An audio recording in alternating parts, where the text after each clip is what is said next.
รถตลาดน้อยพี่น้อยเนาะไปตลอดครั้งแรก7 8 9 ปีแล้วค่อยไปจะเป็นโอ้จะอยู่คนบ้านใดอุดมสุขอยู่นมชุกไปตลาดนี่ล่ะเท่าไหร่4บ่นั่งน้ำเจ้าลูกแม่4น้ำเจ้า50,000เอ้าคิดเด้อพี่น้องคนกระปับโซกเนาะน้อยโอเคขอบใจคือกันเนาะ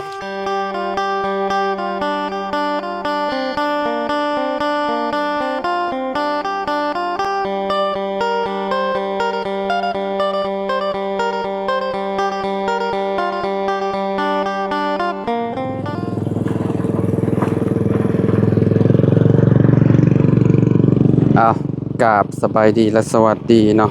พ่อแม่พี่น้อง FC บัสสุขูสู่คนเนาะบ่ว่าสิอยู่ในและกระต่างประเทศพี่น้องเนาะมาพบมาพ้อกันกับเฮาคือเก่าคือเดิมพี่น้องเนาะเพิ่มเติมคืออยู่บ้านน้องหัวพี่น้องเนาะโอ้พี่น้อง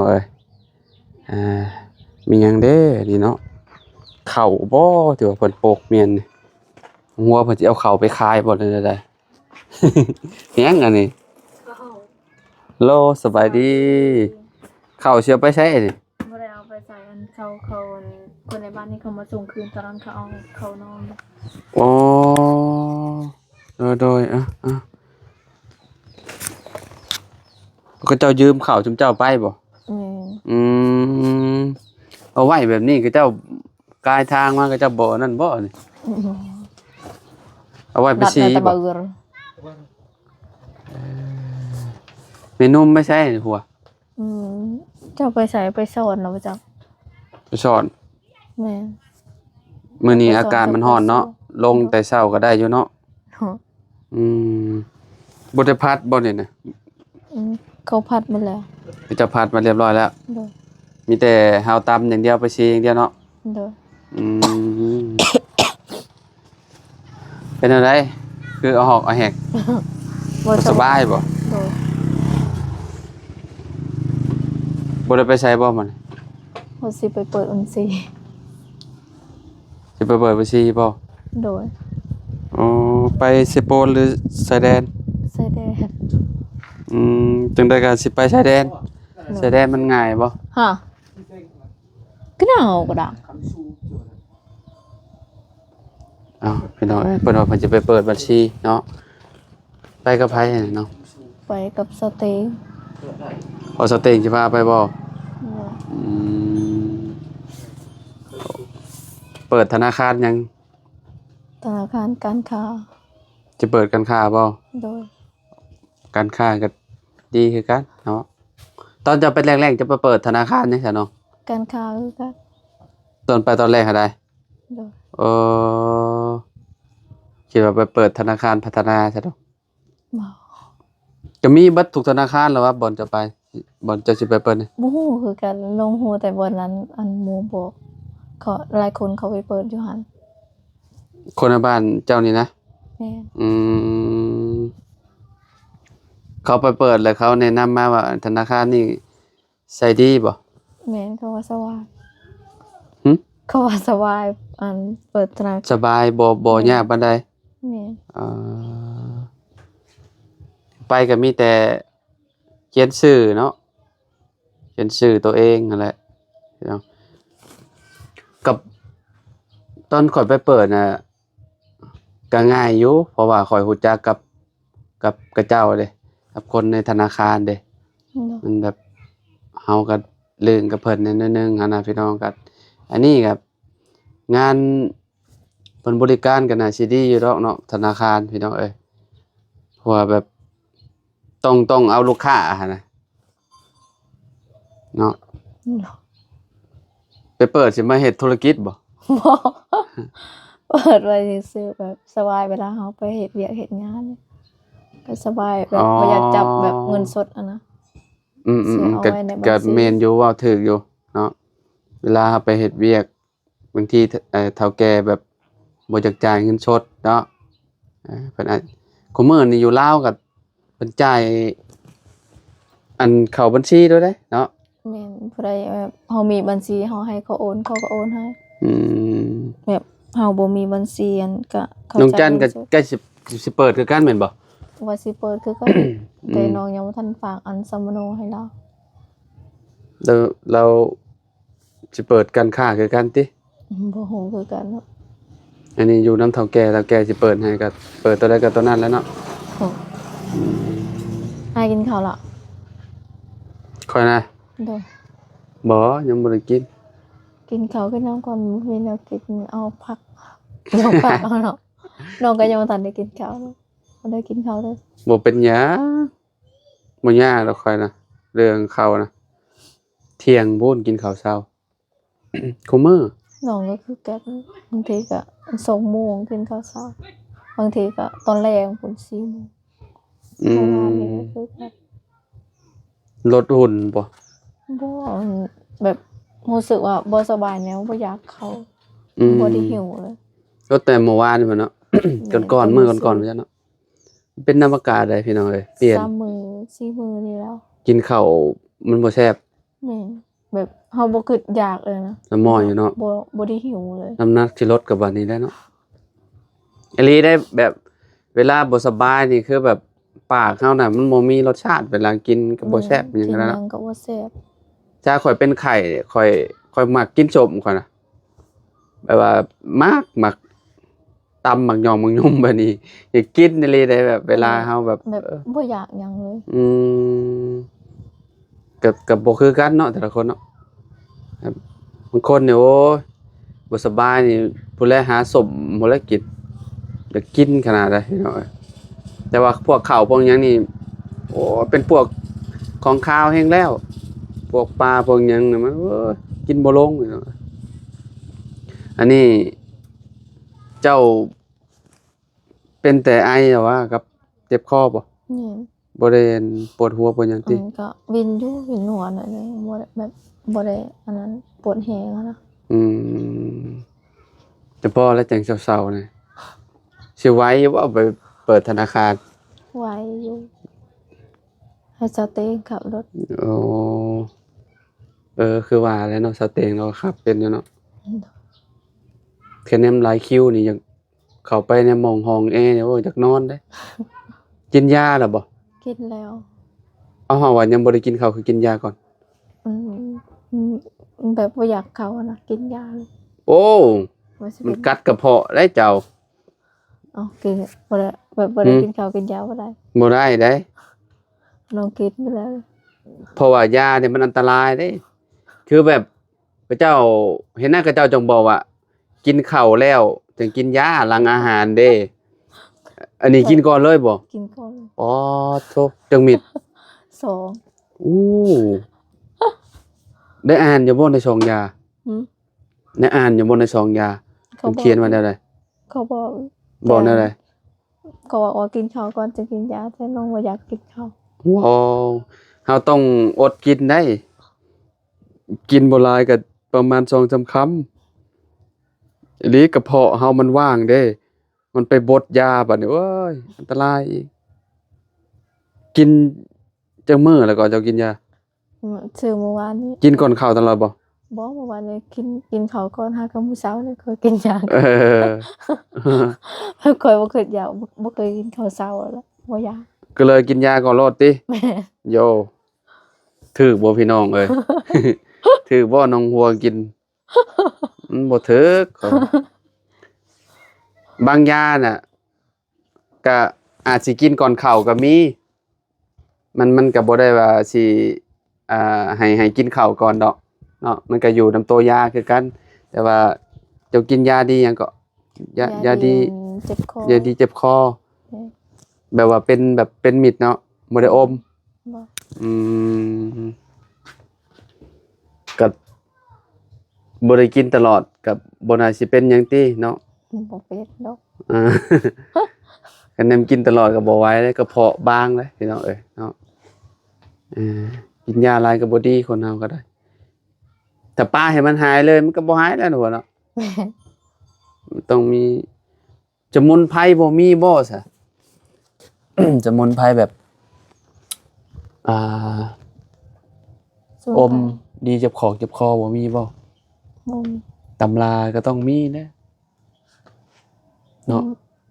บ่ฮู้อันพ่อเพิ่นบอกอยู่อันพ่อเพิ่นแต่อยู่ฝั่งไทยอันเพิ่นว่าเอาอัน อืม ว่าหยังก็ผักอีเลิศอะนะ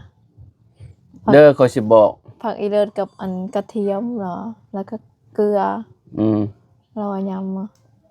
แก้ไอนำอยู่นำกัน นี่ เจ้าเจ็บคอเนาะจะมีบ่บังนาว บ่ เอาบังนาวแล้วก็ต้มน้ำแบบซีอุ่นๆจะบีบน้ำบังนาวลงใส่ในน้ำแล้วก็เกลือจักหน่อย ต้มน้ำหมักน้ำ แล้วก็ตอนเช้าเด้อ ให้เจ้าตื่นมาแหละเจ้าอมเกลือเด้อ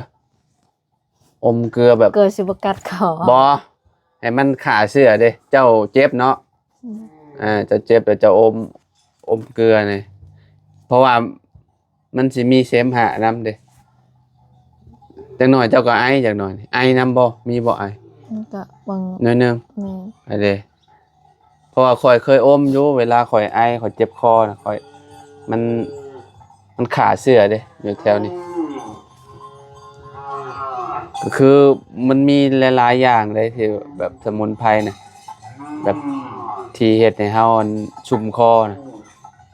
แต่ว่าเฮาใส่บ่เป็นซื่อๆเข้าไปเบิ่งในอันนั้นก็ได้ใน YouTube น่ะมันบ่ยากของมื้อนี่นะเฮาก็ลองเฮ็ดเบิ่งก็แนวเฮาอยากหายเด้ เป็นลายมือก็อยู่ยากเนาะเวลากลืนน้ำลายเนี่ยแบบ คือมีแนวหยังตันนี่เนาะ แม่นบ่หัว แม่ เออเวลากลืนเจ็บป๊าบสิเนาะเอ้ยเคยดอกเคยกินเมื่อวานนี่กินน้ำเย็นคิดว่า สิเจ็บคอเพราะว่าอากาศมันบ่คือเก่าพี่น้องอากาศเนาะตกแรงผัดอยากเย็นเนาะน้องหัวเนาะ อืม ตอนเช้าก็น้ำหมอกแห้งพี่น้องเอ้ยสวยๆนี่ก็ฮ้อนแล้วนี่เนาะ เมื่อวานนี้แห้งแดด อืม แดดแห้งเมื่อวานนี้ แม่น มื้อนี้ก็น่าสิแดด ๆแต่ก็งดน้ำเย็นพร้อมจะกินน้ำเย็นบ่ซั่น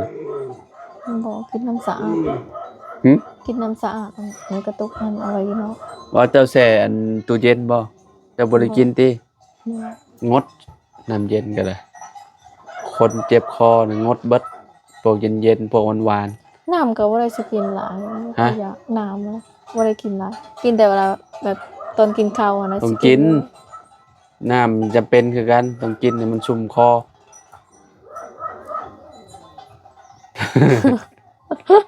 เอ้ยเนาะไปจังโมงได้สิกลับมาเนาะ บ่ฮู้คือกัน ประมาณ ตอนนี้จังโมงล่ะ 10 โมงนะ 10 โมงเนาะ10 โมงกับไปฮอดพุ่นนี่ชั่วโมงหนึงได้บ่ไปขับรถจากพี่ไปพุ่นเนาะ สมองปลาย ชั่วโมงครึ่งแล้วเนาะไปชายแดนพวกพี่น้องกลับมาก็บ่าย2บ่าย3บ่เลยติ ไหน ถ้าไปถึงจังหวะเพิ่นพักก็เอาอีกแล้ว เอาเข้าพักคือกัน พักกินข้าวพักเที่ยงธนาคารก็พักบ่ ฮะ บ่น่าสิพักติเนาะน่าสิเปลี่ยนกันเนาะเพราะว่าลูกค้าเข้าตลอดเนาะ อืม เฮาก็บ่เคยเข้าตอนเที่ยงจักเทื่อนะเคยไปแต่ยามเช้าประมาณ 9:00 10:00แบบนี้นะเพิ่นน่ะก็น่าสิเปลี่ยนเวรกันเท่าไหร่เนาะหลายคนเด้ก็แนมไปเซโปนก็มันก็ใกล้ดีเด้อะว่ะแต่ว่าบ่ฮู้ธนาคารการค้าอยู่หม้องใดบัดแต่ค่อยเห็นพัฒนาน่ะเห็นอยู่แถวนั้น ในเมืองมันก็ต้องมีเบิดนั่นแหละอันนี้อยู่ชายแดน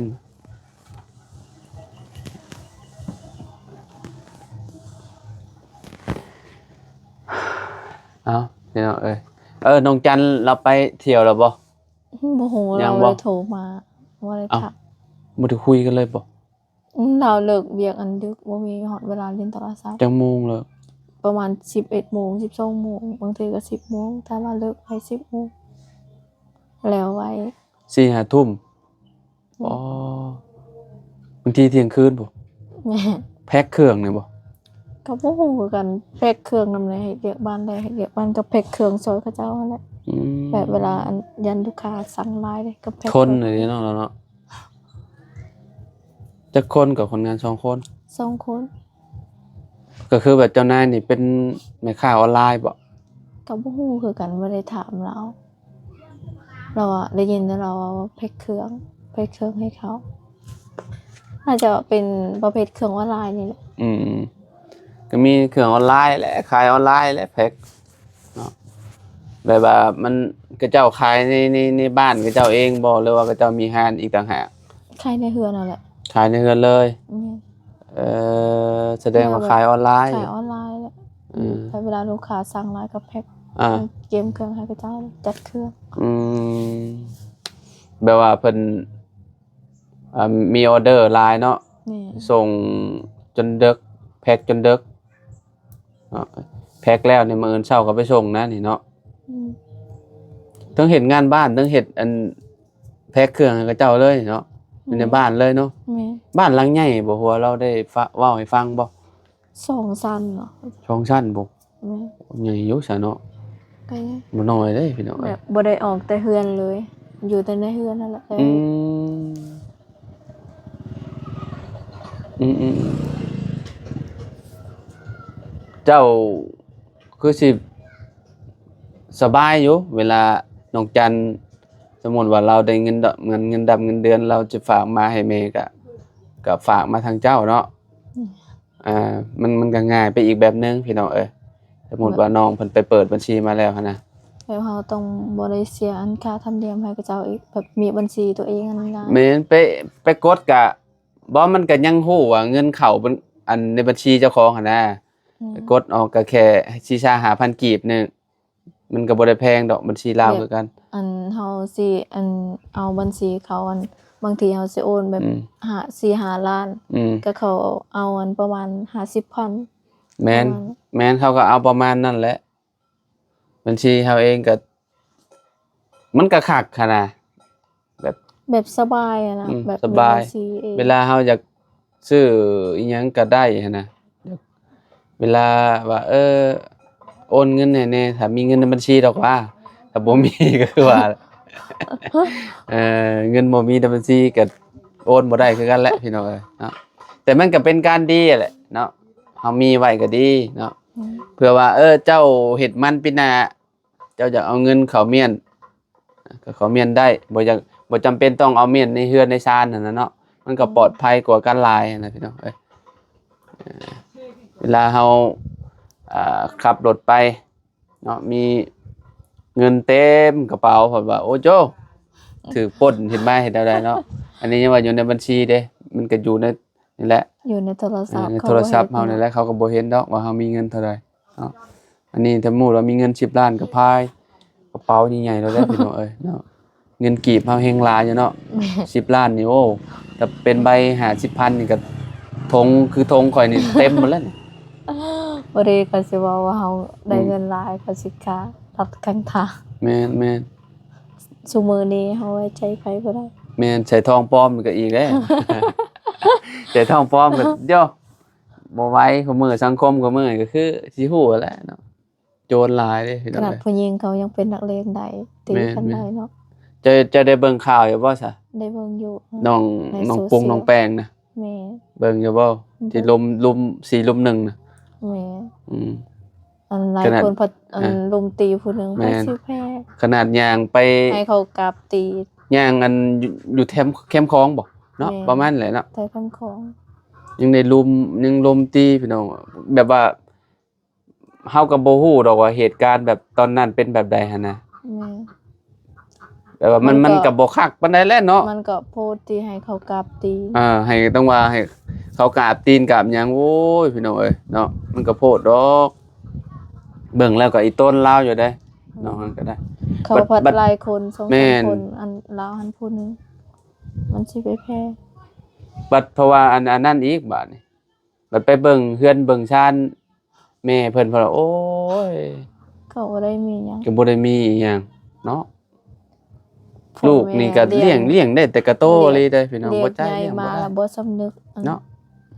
เฮ็ดให้พ่อแม่ทุกข์ใจแทนที่จะหาเงินเลี้ยงให้พ่อแม่สุขสบาย แม่นถึงว่าสิบ่มีแต่ว่าจะสร้างปัญหา แม่น เนาะ บ่ต้อง บ่สร้างปัญหาให้พ่อให้แม่ก็พ่อแม่เพิ่นก็ดีใจแล้วนะพี่น้องเอ้ยเนาะอ่า หาเฮ็ดเวียกเลี้ยงตัวเองให้คุ้ม แม่นแม่นแม่นเพิ่นก็ภูมิใจแล้ว แม่น อ่า อันนี้เพิ่นไปสร้างปัญหาให้เขา ก็คือแบบ ที่จะหาเงิน คอยเบิ่ง ให้รา คลิปที่ว่าเบาเตียงเพิ่ เป็น น ไป ต้นแห่งพ่อ เนาะ แม่ แม่ลาวหั่นเนาะแม่ก็ แม่ลาว แกล้งอีหยังก็ อัน 38K บ่ แม่น อ่า 38 38K ไปเบิ่งโอ้ยเบิ่งแม่แบบหัวหน้าแกล้งบ่นะหัว น่าจะไม่ อ่าเบิ่งเฮือนเราก็ปอต่อ มันเขาจับแล้ว จับแล้ว จะคนเขาได้ จักกับเบิ่ง เบิ่งคลิปกับบ่ได้เบิ่งให้จบหั่นน่ะ แม่น ก็น่าได้จับได้แหละ แต่ว่าแต่ต้องแต่สงสารพุ่นแหละผู้ใหญ่เพิ่นพุ่นแหละ สงสารพ่อแม่ พ่อแม่พุ่นแหละเนาะไอ้น้องนั่นก็คือสิคล้ายกันแหละไผ อยู่แถวบ้านใด จักแถวสวรรค์แต่ว่าคือว่าบ้าน โอ้ย เนี่ย ว่า พน แถว ส สว่าง ว่างโนนสว่างน่ะประมาณนั้นน้องที่ถูกทำให้ได้ แม่ อ่าอ้าวมันก็เนาะพี่น้องเอ้ยสังคมเนาะของมื้อนี้แบบว่าเจ้าบ่เจ้าเก่งเจ้าเด่นเจ้าดังเจ้าถ่ายลงโลกโซเชียลโอ้ย เก่งมีเงินมีทอง เก่งมีเงินมีคำน่ะคักอยู่เก่งแบบ เก่งเพิ่นไปตีหมู่ แม่นมีรถมีรางขี่เอามาโอ้มาอวดนะคักอยู่นั่นน่ะแบบว่าหาโดยเหือโดยแฮงตัวเองน่ะ ค่อ เนาะ ย โอ้เนาะ ค่อยรวยค่อยมีนี่ค่อยอันแบบ อืม แม่อะอันนี้เพิ่นเก่งเพิ่นไปตีหมู่ อืม สร้างปัญหาให้พ่อ อ่า แม่มันก็ เฮ็ดให้พ่อแม่เดือดร้อน อืม อีสังคมประณามอีกโอ้ย ไผสิมายองเจ้าเนี่ย บ่ นี่ มี เขา ดอก บ่ได้ยองหรอกว่าเจ้าเก่ง อืม เจ้าอะนะ เก่งหาเงินแบบ แม่น โอ้ เก่งหาเงินละใครแน่ เฮ็ดเทือนเฮ็ดชาติให้พ่อแม่ให้อยู่เนาะคักเนาะพ่อเนาะ เก่งตีก่อน บ่เอาดอกอันน่ะถ้าเก่งเป็นนักมวยนะคักอันน่ะเนาะ เนาะ จะได้เงินได้คำเนาะพี่น้องเอ้ยเนาะอันนี้ก็เว้าเรื่องอันนี้แหละพี่น้องเอ้ยเรื่องนักเลงพี่น้อง เนาะว่าเนาะ แม่ เอาผู้ใดเป็นรุ่นขึ้นใหม่ก็อย่าหาสร้างปัญหาให้พ่อให้แม่ก็แล้วกันเนาะพี่น้องเนาะ หาเงิน หาเงินให้พ่อแม่ใช้ ให้ใส่ให้พ่อแม่กินแนวแ ใส่ ซ่บ ยังอันน่ะตู้ไปดูโอ้ยขักแล้วนี่ซื้อให้น้องหัวกินก่อนพี่น้องเอ้ย ๆกินข้าวก่อน อ้าวถึกจังหวะเลยบาดเป็นยังนี่ปิ้งยังนี่ ปิ้งไก่ปิ้งตับบัก เออ มีข้าวปุ้นข้าวเปียกน้ำหวานวุ้นขบ กินข้าวปุ้นนั่นแหละครับเอาข้าวปุ้นหัว เอาถุงหนึ่งบ่ข้าวเปียกกัน เออ หัวกินหยัง แล้วบ่เซ่บแล้วข้าวเปียก บ่ว่าเขาจะกินข้าวปุ้นหัวจะกินหยังจ้ะจะกินข้าวปุ้นเนาะครับ นี่เลย ข้าวปุ้นลาวเฮานี่บ่นี่ แม่นอยู่ตลาดสิโก เออ เพิ่นก็ไปหักตอน้ำเพิ่น เด้อ ตอนเช้าเราไปหักตอ อืมไปฝากแม่นมนะเอาซื้อหยังให้แม่นมซื้อเรากินหยังครับวะ ไปจักไปใส่ไปเค็ม ดูลงดูไข่พะโล้เก่งวาย อืมโอ้ ซาลาเปา อันนี้มียังนี่นะ ข้าวสังขยา เขาสั่งกันยาบ่เอาก็ได้อันนึงอ่ะเอาไปกิน นี่เด้มันก็เป็นสอง ข้าวกำ เออ อืม ข้าวกำสกติของเขาอืม เอาบ่กินบ่ ยาละเอา จะกินอันนั้นอืม เอา ให้แม่ตู้เด้ สองถุง เอาจะบ่กินบ่ เอาตัวกินยังไง เอาเพื่อแม่เจ้าเลยนะ เรากินอันนั้นไปตู้เรากินยังไงเอาให้ไปตู้น้ เอาเพื่อเรานี่ ำนี่ข้าวปุ้นนี่เอาข้าวปุ้นนะไปตู้น้ำแล้วก็ ข้าวปุ้นเจ้า ข้าวปุ้นเอาทงนึง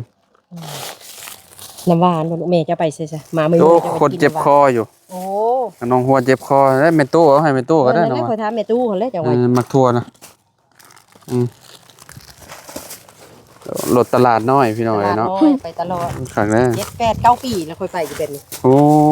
จะอยู่คนบ้านใด อุดมสุข อยู่ลมชุก ไปตลาดนี่ล่ะ เท่าไหร 4บ่นั่งน้ำเจ้าอ่ะลูก แม่ 4 5น้ำเจ้า50 50,000 แม่น เอ้า สิกินเด้อ พี่น้องเอ้ย คน เนาะ กระปับโซกเนาะอ่ะ โดย ขอบใจเด้อ โอ ขอบ เค ใจเด้อ ขอบใจคือกันเนาะพอดีเลยแหละ กินข้าวน้ำก่อน กินนะกินขอบใจกินโลด มาเข้าคอมเมอร์บ่บ้านน่ะ กาเข้ามีสนานี่ได้เมมาได้แหละเนาะพอดีเมมาเลยได้ค่ะ บ่แม่น บ่แม่นเนาะ บ่ คือได้ระวังหนึ่งเสื้อแดง มัน เอาเขาไปขายผู้ข้างในผู้บัดนี้เนาะ สอน โดยโอเคโอเค จะไปสอนจะไป ใจ ส คือ วน กันไปพี่น้อยเนาะก็พอดีถึกจังหวะรถตลาดน้อยมาพอดีเลยพี่น้องพากันซื้ออันนี้กินพี่น้อยเนาะข้าวปุ้นข้าวปุ้นกับอันข้าวสังขยาบ่แม่นบ่ฮัวข้าวสังขยาบ่ โอ้ อันนี้ข้าวหยังซะแล้วว่าข้าวสังขยาติกินนี่ข้าวสังขยาคล้ายๆคืออันข้าวเมาอะพี่น้องก็เจ้านำมาปั้นก็มีข้าวปุ้นเดี๋ยวให้น้องฮัวเพิ่นไปเปิดบัญชีก่อนพี่น้องเอ้ยเนาะเดี๋ยวจังว่ากันเนาะบัดน้องเพิ่นกลับมาพุ่นแหละเนาะเอาอยู่ดีมีแฮงว่าทุกคนหายไวๆเด้อสบายดีเด้อ FC เด้อพี่น้องเนาะโดยคือการขอยก็ขอบใจเพิ่นคือกันเนาะเอาอยู่ดีมีแฮงว่าทุกคนฝากกดไลค์กดแชร์นะพี่น้องเอ้ยโดยสบายดีพอกันใหม่พี่น้อง